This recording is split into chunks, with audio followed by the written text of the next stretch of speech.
Un reinado corto pero intenso. Ramiro I, rey de Asturias. Ramiro I era hijo del rey Bermudo I de Asturias. Su padre, que había subido al trono en el año 788, no duró mucho tiempo en el poder. 3 años después de ceñir la corona sufrió una dura derrota frente a los musulmanes de Hisham I, hijo de Abderramán I, en Burbia. No está muy claro si este fracaso militar convenció a Bermudo de que no estaba capacitado para reinar o si fueron los notables del reino los que le forzaron a hacerlo, pero el caso es que en el año 791 Bermudo abdicó y volvió al retiro monacal. Murió unos años después, en 797. Su hijo, Ramiro, era apenas un bebé, por lo que solo quedaba una elección posible, especialmente en los tiempos duros que las expediciones árabes de Hisham habían anunciado. El trono pasó a Alfonso II, que pasaría a la historia con el sobrenombre de El Casto, y que supondría un fundamental punto de inflexión en el reino de Asturias. La subida al trono de Ramiro I. Tras más de 50 años de reinado, falleció sin descendencia Alfonso II el Casto, aunque la fecha, e incluso el año, 842 u 843, de su muerte, es objeto de polémica.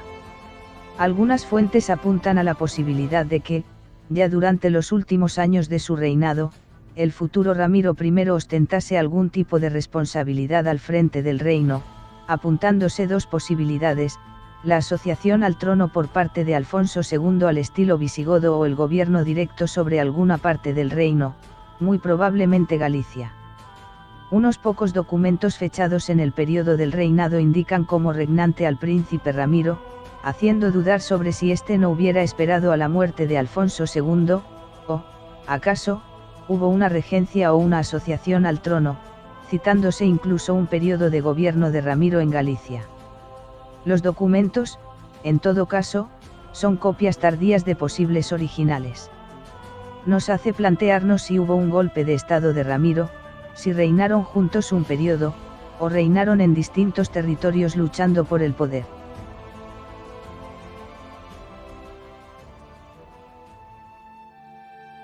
La imposición de la rama cántabra, en el trono de Asturias. El reinado de Ramiro I fue relativamente breve, 8 años, pero muy intenso. Tras la muerte de Alfonso II fue designado, o confirmado, como sucesor. Los autores no se ponen de acuerdo sobre cuál debió de ser la relación entre Ramiro y Alfonso II. Para algunos, el trato entre ambos era muy amistoso, pues Alfonso debía su trono al padre de Ramiro, Bermudo I, que se lo había cedido en el año 792.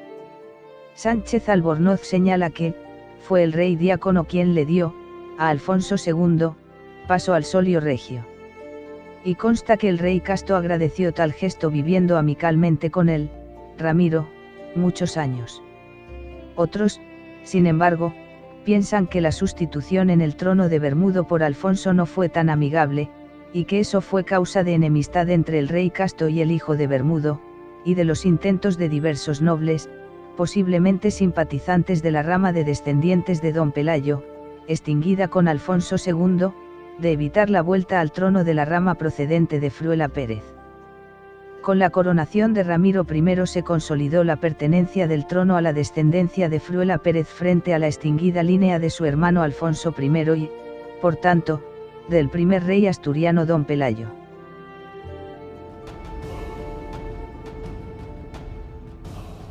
La rebelión de Nepociano. Ramiro, que tendría unos 50 años cuando falleció Alfonso, había enviudado de su primera esposa Urraca, que le había dado un hijo, el futuro Ordoño I, por lo que había decidido volver a casarse. Pero cuando abandonó Oviedo para buscar una esposa en Bardulia, se produjo el intento de hacerse con el poder por parte de un hombre llamado Nepociano, según unas fuentes cuñado de Alfonso II, aunque lo más probable es que fuese algún pariente vascón de la madre del fallecido rey.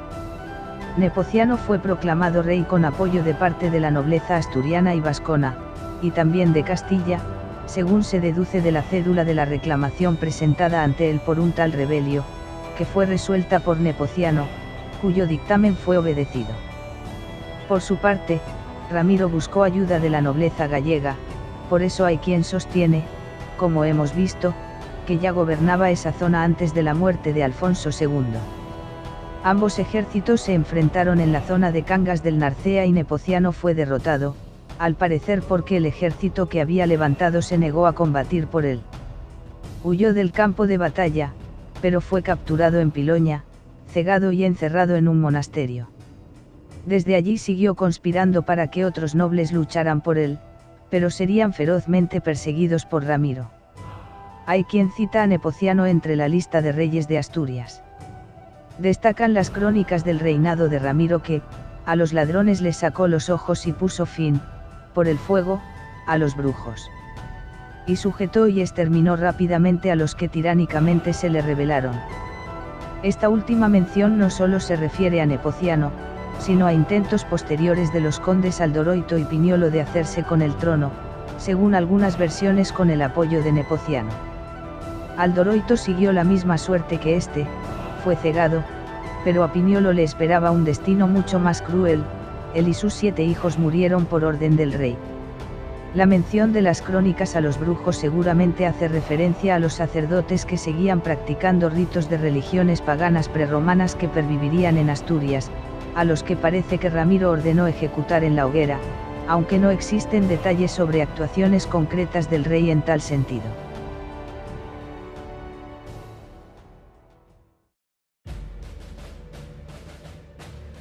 La mítica batalla de Clavijo.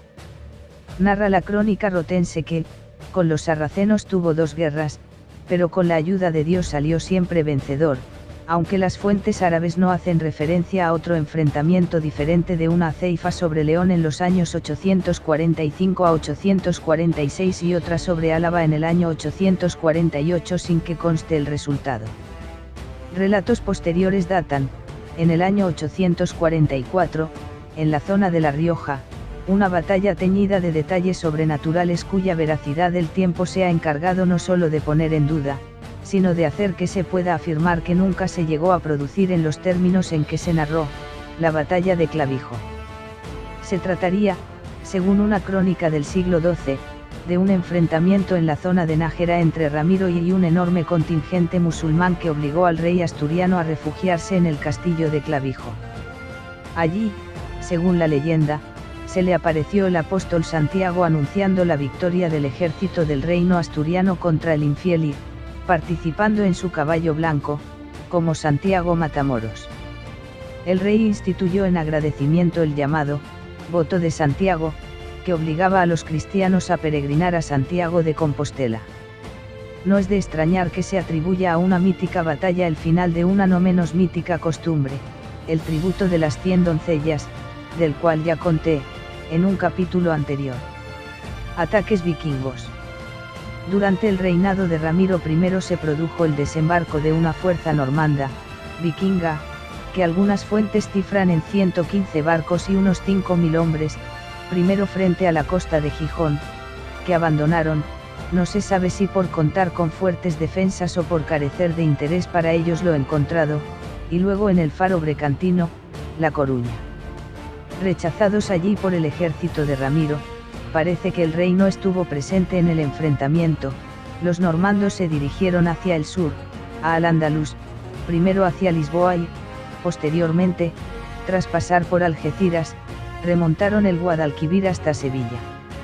Allí, causaron grandes daños durante casi un mes y medio, fueron rechazados por los musulmanes de Abderramán II en la batalla de Tallades y volvieron a sus tierras, aunque un grupo de ellos, al parecer, tendría un curioso final, pues se asentaron en la zona y se dedicaron a la ganadería y a la producción de queso.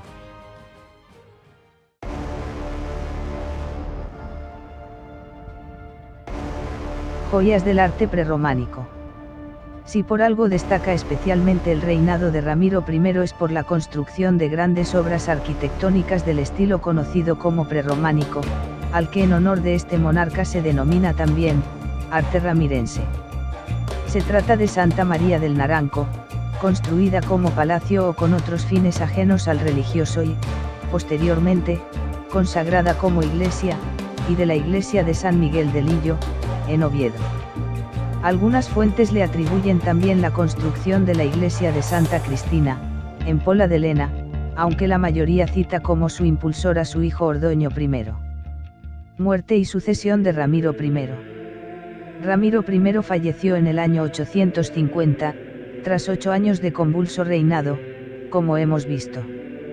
A su muerte le sucedió su hijo Ordoño I, cuyo reinado estaría plagado de enfrentamientos con diversos enemigos, pero esa es otra historia para el siguiente capítulo.